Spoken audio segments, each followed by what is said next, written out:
दुकानदार खुद समझ जाए ना जी, तो कार्रवाई करने की ज़रूरत ना पड़े। कुछ बाज़ार के चंद दुकानदार कुछ थोड़े बहुत पैसों के किराए के चक्कर में फड़ियाँ लगवा लेते हैं जी। लोगों का निकलना दुर्लभ हुआ पड़ा है, आने जाने का रास्ता नहीं है, तो बड़ी परेशानी है। पानीपत शहर के सभी दुकानदार भाइयों से निवेदन किया जाता है कि 1 जुलाई 2025 तक अपनी दुकानों के आगे जो छज्जे व रैंप बनाकर अतिक्रमण किया हुआ है उसे स्वयं हटा लें, अन्यथा उसके बाद नगर निगम द्वारा उसको हटवा दिया जाएगा व सामान भी जब्त कर लिया जाएगा। नगर निगम पानीपत। किसी ने सच कहा है कि लातों के भूत बातों से नहीं मानते। जी हाँ, ये कहावत सच साबित हो रही है पानीपत के इंसार बाजार में। अभी तो सिर्फ अनाउंसमेंट हुई है, चेतावनी दी गई है कि अगर जल्द ही अतिक्रमण नहीं हटाया तो उसके बाद खैर नहीं। उसके बाद नगर निगम की टीम जेसीबी लेकर खुद यहाँ पर पहुंचेगी और अतिक्रमण हटाएगी। इससे उनका भी नुकसान होगा और उन्हें ही परेशानी होगी। और ऐसे में चेतावनी का असर ये हुआ कि आज बाजारों में अतिक्रमण बिल्कुल भी नजर नहीं आया। तस्वीरें आप खुद देखिए, इंसार बाजार की तस्वीरें हैं और आप खुद सोचिए कि क्या ये सच में पानीपत का इंसार बाजार है। आप तस्वीरें देखिए कि कितना चौड़ा पानीपत का ये इंसार बाजार है, लेकिन अतिक्रमण की वजह से ये इंसार बाजार बिल्कुल भी नजर नहीं आता था। सड़कें बिल्कुल भी नजर नहीं आती थी। सड़कें पूरी तरह से अतिक्रमण से अटी हुई थी। लोगों को आने जाने में दिक्कतें हो रही थी। लेकिन एक तस्वीर आपको ये भी दिखा रहे हैं पानीपत के पालिका बाजार के बिल्कुल पीछे की, जहां पर 2 से 4 दुकानदार ऐसे हैं जिन्होंने अभी तक अतिक्रमण नहीं हटाया है, जिन्हें बिल्कुल भी डर नहीं है कि उन पर कार्रवाई हो सकती है। आप देखिए कितनी दूर तक सड़क पर यह अतिक्रमण किया गया है, लेकिन चेतावनी का इन पर शायद असर नहीं किया हुआ है।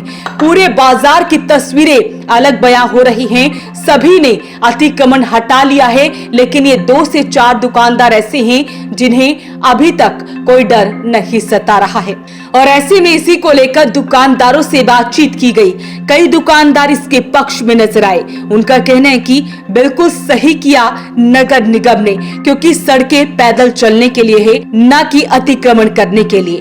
हालांकि उन्होंने ये भी कहा कि इसमें थोड़ी सी ढिलाई जरूर बरतनी चाहिए। दोनों तरफ वो बयान दे रहे हैं। सुनते हैं एक बार पानीपत के दुकानदारों की।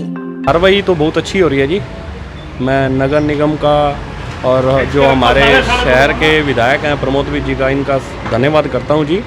अभी थोड़ी देर पहले हमारे अनिल मदान जी जो नए नवनियुक्त एमसी बने हैं, उनका अभी एक बयान आ रहा था, मैं देख रहा था वॉइस ऑफ पानीपत पे। उन्होंने बहुत अच्छी बात कही है कि अगर दुकानदार खुद समझ जाए ना जी, तो कार्रवाई करने की ज़रूरत ना पड़े। कुछ बाज़ार के चंद दुकानदार कुछ थोड़े बहुत पैसों के किराए के चक्कर में फड़ियाँ लगवा लेते हैं जी। लोगों का निकलना दुर्लभ हुआ पड़ा है, आने जाने का रास्ता नहीं है, तो बड़ी परेशानी है। तो 2-3 बार पहले भी मीटिंग हुई है प्रधानों की कोई मानता नहीं है। मैं करने वाली बात तो यह है कि बाज़ार के अंदर जो प्रधान बनाते हैं, किस लिए बनाते हैं कि प्रधान की बात माननी चाहिए, पर कुछ दुकानदार ऐसे हैं जो प्रधान की बात मानते नहीं हैं, जिस वजह से फिर एक बंदे की वजह से 10 दुकानदार बार माल लगाते हैं, 10 को देख के 100, पूरा बाजार टाइट कर देते हैं। 10 फुट की दुकान होती है तो 20 फुट बाहर डमियाँ लगा देते हैं, लेडीज़ खड़ी कर देते हैं। डमियाँ लगा करके आने जाने वालों को काफ़ी दिक्कत का सामना करना पड़ता है जी। विरोध वही कर रहे हैं जी जिन्होंने अतिक्रमण कर रखा है जी। मेरी बात सुनो जी, अगर हमारे पास अगर 20 गज की दुकान है, 20 गज की दुकान है तो 20 गज में गुजारा चल जाना चाहिए। दुकान 20 गज थोड़ी नहीं होती, व्यापार 10 गज में भी हो जाता है। और लोगों के अंदर ना एक ये मोह बना हुआ है जी, अगर बाहर डमियाँ लगा दो, बाहर फड़ी लगा दो, इससे ना ग्राहकी ज़्यादा आएगी। ये सोचना चाहिए, अगर बाज़ार के अंदर जितना खुला बाज़ार होगा उतना दुकानदार के पास ग्राहक चल कर आएगा। बाज़ार के अंदर टाइट, जैसे बाज़ार टाइट है, बाज़ार टाइट होने से लोगों का जो है ना जी मोह ऑनलाइन शॉपिंग की तरफ चल रहा है। लोग ऑनलाइन शॉपिंग ज़्यादा कर रहे हैं। और मैं सभी अपने भाइयों से, किसी को मेरी बात बुरी लग रही होगी, किसी को अच्छी भी लग रही होगी, मैं सभी भाइयों से अनुरोध करना चाहता हूँ कि जो ये नगर निगम काम कर रहा है ये मजबूरन कर रहा है। अगर हम अपने विधायक के पास जाते हैं कि विधायक जी बाज़ार का कुछ सुधार कराओ, सुधार तो यहीं से ही होगा ना जी। सबसे पहले तो लोगों का जो है फड़ियाँ हटनी चाहिए। अवैध कब्जा बिल्कुल ठीक कर रहे हैं। नगर निगम कमिश्नर जो कर रहे हैं ठीक कर रहे हैं। 2-3 दिन हो गए हैं, डेली नगर निगम के अनाउंसमेंट भी हो रही है, और जो वहाँ के कार्यरत जो भी हैं सही वो हाथ जोड़ करके बेनती कर रहे हैं कि अपने बोर्ड छज्जे जो भी अवैध कब्जा कर रखा है हटाओ। लोगों के अंदर एक डर पैदा हो जाए कि अगर हम गलत चलेंगे तो मैं तो कहता हूँ सरकार एक इसके ऊपर एक ऐसा कानून बनाए, इनका चालान होना चाहिए। जैसे किसी ने बाहर फड़ी लगाई उसको देखकर दूसरा लगाएगा, जिसने फड़ी लगाई उसकी फ़ोटो अपडेट करके उसका चालान करके उसको नोटिस आ जाए, दोबारा लगाएगा ही नहीं जी बात। कोई कड़ा कदम उठाना चाहिए सरकार को। एक दुकानदार अगर सुधरेगा उसको देखते हुए 10-20 सुधरेंगे, 10 सुधरेंगे तो बाजार सुधर गया जी।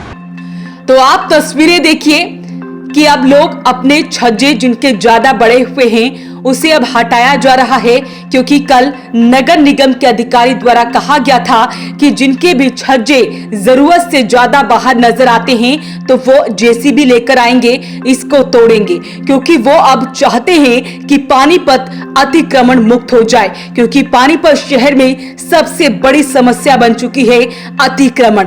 और ऐसे में ये कार्रवाई भले ही अभी तक ना हुई हो, सिर्फ चेतावनी दी गई है, लेकिन दुकानदार अब समझ रहे हैं कि ऐसा करना बिल्कुल सही नहीं है। हालांकि ऑफ द रिकॉर्ड दुकानदार ये भी कह रहे हैं कि ये कुछ दिनों का ही ड्रामा है, उसके बाद फिर से दुकानदार वही रूटीन पर आ जाएंगे। तो ऐसे में बाकी दुकानदार क्या कह रहे हैं वो भी आपको सुनते हैं। जो जाम हो जाता है उसके वजह ठीक है, लेकिन दुकानदारों को भी समझना चाहिए कि जो वजह से ज़्यादा सामान बाहर रख रहे हैं या थड़े से आगे घेरा हुआ है उनके लिए शर्म की बात है, मैं तो यही कहूँगा। और अगर उसमें नगर पालिका ये काम कर रही है तो बहुत अच्छी बात है। कुछ लोग अंकल जी इस चीज़ का विरोध भी कर रहे हैं, कह रहे हैं कि ये नहीं होना चाहिए। विरोध भी जायज़ है उनका। जिन दुकानदारों का नुकसान हो रहा है और बिना सूचना के बिना उसके ज़बरदस्ती कर रहे हैं तो वो भी थोड़ा महसूस होता है लोगों को। अब नगर निगम के द्वारा है जो हर दुकान पर जाकर बताया जा रहा है कि भाई आप हटा लो, 1 तारीख तक का टाइम मिला, उसके बाद कार्रवाई की जाएगी। चलो आपका अधिकार है सूचना देना, बाकी दुकानदार जो नहीं करेगा उसके लिए तो दिक्कत है ही है। तो इस कार्रवाई को आप कैसा मानते हैं नगर निगम द्वारा जो जाम मुक्त करने का बताया इन्होंने? नहीं, जाम मुक्त करने का तो ये तरीका ठीक है, लेकिन और भी बहुत सारे तरीके हैं। पहले किसी सोचता नहीं, लेकिन एकदम आकर ये करते हैं अटैक, तो ये भी गलत है थोड़ा। पहले तो इतना इंसाफ चौक में कह के थक गए, 40 फुट की सड़क को 5 फुट रखा हुआ है, उससे तो नगर प्रशासन नहीं जागता। आज सबका नुकसान करके नगर पालिका खुश है तो खुश है। तो आज वो भी खाली हो चुका है अंकल जी, अभी हम चलो अच्छी बात है, खाली जगह तो पब्लिक को आसानी होगी। देखिए, जहाँ तक एनक्रोचमेंट का सवाल है कि अगर मेरा प्रीमाइसिस है उसके बाहर सड़क चालू हो रही है तो वो सड़क का काम सड़क को ही देना चाहिए, वो पब्लिक के लिए आवागमन के लिए यूज़ होती है। और अगर कोई दुकानदार भाई एनक्रोचमेंट करता है कि आगे स्टॉल लगा दिया, वो गलत है। बाकी जैसे नगर निगम कर रहा है अपने लेवल पे सही है, उनकी एक अप्रोच है इसको लेके, और सकारात्मक अप्रोच ही रखनी चाहिए सभी को। तो कुछ लोग इसका विरोध भी कर रहे हैं। विरोध सर, जैसे नगर निगम चाह रहा है कि जो परमानेंट स्ट्रक्चर हैं उसको लेकर भी काफ़ी हद तक इसे कह सकते हैं सख्ती बरती जा रही है, वो उसमें थोड़ा बहुत ढील देना चाहिए। अगर कोई परमानेंट स्ट्रक्चर है और वो एक लिमिट के बहुत ज़्यादा बाहर है तो उसे दुकानदार को आपको वार्निंग के तहत कुछ समय देना चाहिए कि वो ठीक कर सके। और देखा जा रहा है काफ़ी दुकानदार भाई कर भी रहे हैं, तो हम इसे ओवरऑल तो पॉजिटिव ही मानते हैं। बाकी अगर नगर निगम को बिल्कुल ऐसी कार्रवाई करने से बचना चाहिए कि जिससे लोगों में रोष फैले, उन्हें अपने हिसाब से थोड़ा समय देना चाहिए, जिसको जैसा समय मिले वो अपने हिसाब से ठीक करे। और हम बाकी प्रशासन के साथ है, प्रशासन जैसा कहेगा वैसे ही दुकानदार सभी मिलकर करने का प्रयास करेंगे। निगम के द्वारा जाम मुक्त करने को यह अभियान चला जा रहा है, क्या मानते ठीक है? सही किया जा रहा है जो किया जा रहा है। बाइक आदमी किसी के निकलने का रास्ता ही नहीं था, अब काफ़ी राहत मिलेगी लोगों को बाज़ार में आने जाने में, सारी चीज़ें तो कुछ अच्छी। लोग इसका विरोध भी कर रहे हैं। अब जो सारा बाज़ार रोक के बैठे थे वो तो विरोध करेंगे ही, रास्ता तो खुलना चाहिए, आने जाने को होगा तभी तो कोई सामान लेगा, कोई रुकेगा घर आकर। तो इस कार्रवाई को कैसा मानते हैं? कार्रवाई सही है, निरंतर चलनी चाहिए कार्रवाई। तो पानीपत का इंसार बाजार अब धीरे धीरे अतिक्रमण मुक्त होता नजर आ रहा है। कुछ 2-4 दुकानदारों को छोड़कर बाकी सभी दुकानदारों को चेतावनी का असर होता नजर आ रहा है, क्योंकि उन्होंने अपने दुकानों के आगे से अतिक्रमण बिल्कुल हटा दिया है और अतिक्रमण हटाने के बाद नजारा कुछ ऐसा नजर आ रहा है कि पानीपत का इंसार बाजार चौड़ा नजर आ रहा है। लोग आसानी से आ और जा रहे हैं। जो सफर 25 मिनट का हुआ करता था वो सफर अब 15 मिनट का हो गया है। यानी कि कुल मिलाकर नगर निगम की इस कार्रवाई को दुकानदार सराहा भी रहे हैं, साथ ही कुछ ढिलाई की बात भी कर रहे हैं। तो ऐसे में आप क्या कुछ कहते हैं इस वीडियो को लेकर, इस खबर को लेकर और इस नगर निगम की इस कड़ी कार्रवाई को लेकर? हमें कमेंट बॉक्स में जरूर लिखें और वीडियो को शेयर जरूर करें। वो सब पानीपत के लिए सूरज शर्मा के साथ कुलवंत सिंह की रिपोर्ट।